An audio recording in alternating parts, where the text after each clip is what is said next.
今天到长春的净月潭公园转一下，这个公园是5A级景区，相当于长春人的后花园啊。进去买票，它在长春的地位啊，就相当于颐和园在北京的地位。听说景色很美啊。门票30，里头还有个观光电瓶车20，可以环湖转一圈，还可以自己开车进去呢啊。我没有车，就坐他们的观光车。就坐这个车，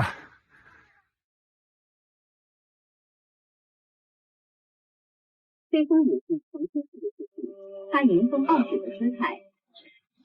坐观光车到达第一个景点，到湖边了啊！来看看景色。哇，这个净月潭它和台湾的日月潭被称作姐妹潭。主要是环着这个潭水转一圈啊，转一圈有个步栈道，16公里呢。可能如果徒步的话，需要3、4个小时呢。坐车的话比较好一点啊。这潭中间有一个这小亭子，这就是出现在封面当中的啊，算是这里标志性的景点了。可以看到现在这个水都结冰了。大家知道吗？这个是人工的水库啊，最早是由日本人修建的。日本人占领这里之后啊，把这里修成水库，就是作为水源地来用的。你看这边是大坝，这个大坝长度555米，可以沿着它走到对岸去啊。对面的山上有个观景台，一会儿到那个上头看风景，可以俯瞰整个这个净月潭。哎呀，这里好安静啊！来这边要拍几张照片的啊，到此一游。坐车又来了一站，这一站还可以下去滑冰啊！哇，好大的冰场啊！这个冰应该冻得挺结实的吧？不会裂开吧？这冻得有多厚呢？反正现在零下13度，大白天啊，晚上可能会更冷。哇塞，那个人走的真远，都走到那边去了，他还不怕裂开掉进去啊？可以滑冰啊！只属于冬天的快乐，其他季节来了没有这种快乐吧？哇，好爽啊！好滑！哦，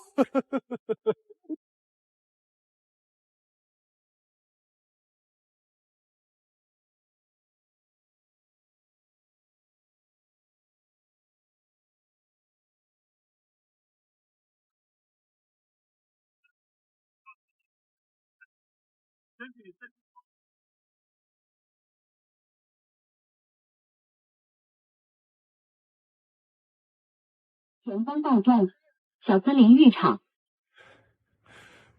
到森林里面走一走，哇，在这个大自然中神清气爽啊！这四周围种的全都是樟子松，最高能长到30米啊！这个松树它会散发出一种味道来，就让人提神醒脑啊！而且这个地方啊，负氧离子含量很高，5、6千的含量啊，多呼吸这里的空气是挺好的。哎呀，这个下了雪以后还没化呢，这森林里面化不开吧，一时半会儿。走到湖边有一个观景台，哈哈哈哈哈！冬天来玩就是好啊，一个人都没有。哇！我要大喊一声！这森林中太安静了，喜欢远离人群，不喜欢喧嚣那种环境的，就来这里走一走啊。这里面是有木栈道的。哇！这里面居然还有个滑雪场呢，太让人意外了。不过我明天就要去吉林市的那个北大湖滑雪场了，规模更大啊。这边就在吹雪呢，人造雪啊，滑雪场都是人造的雪，造了这么大一个雪山。哇，这还有个马车可以坐一下吗？喂，哈哈，马车，童话世界。这个雪山上面还没有脚印呢，还没人来过。哇！哇！不知不觉玩了一下午。这在东北的天黑的特别早，下午4点就天黑了，太阳都已经落山了，把这个冰面上照的这么亮，哇，都没有开灯，都照得像灯一样。就转到这里了，如果下次还来的话，一定早一点啊，那山上还有个观景台，都没来得及上去，天黑都关门了。好了，拜拜。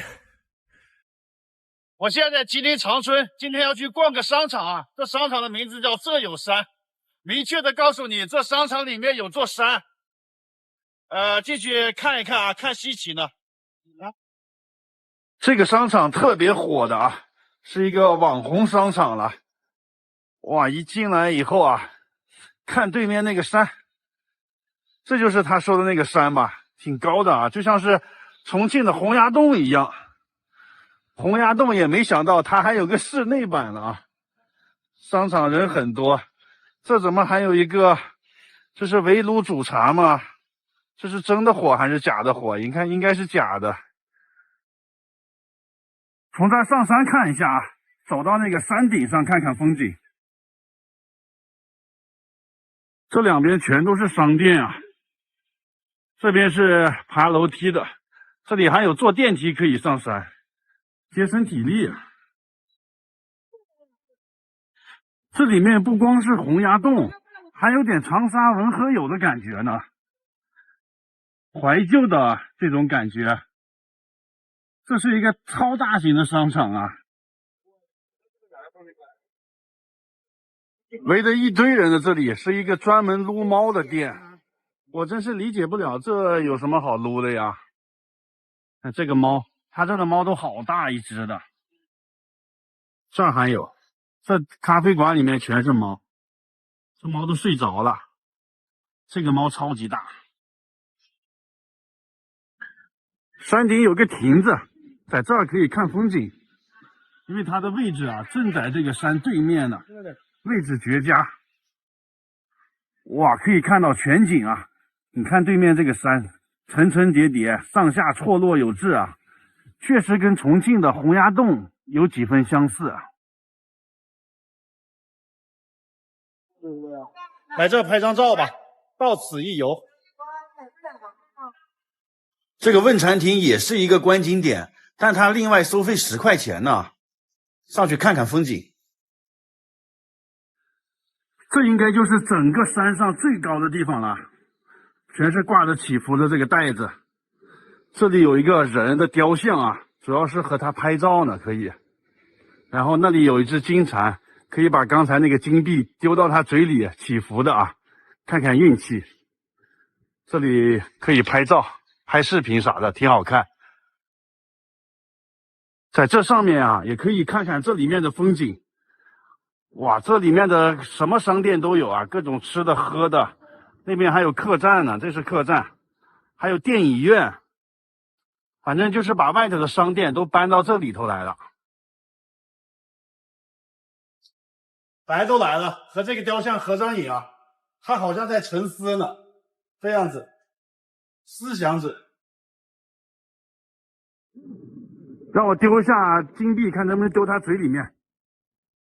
哎呀，再来一个。长春还有有轨电车呢，是这种复古的样子。